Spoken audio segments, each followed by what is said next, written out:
रसूलुल्लाह सल्लल्लाहु अलैहि वसल्लम ने जो अमल अपनी जिंदगी में किया तरावी की शक्ल में, और वो अमल सहाबा किराम ने भी किया, ताबईन ने भी किया, तबा ताबईन ने किया, और वो अमल आज तक 1400 साल से बाकायदगी से मुतवातिर तरीके से चला रहा है।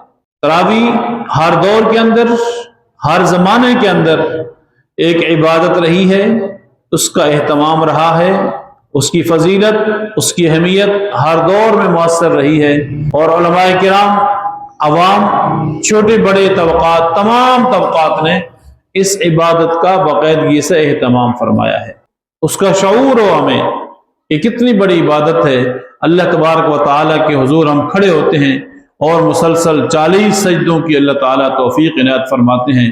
कुरान करीम सुनने की, सुनाने की अल्लाह ताला तौफीक इनायत फरमाते हैं, लेकिन समझ वालों को ही आती है।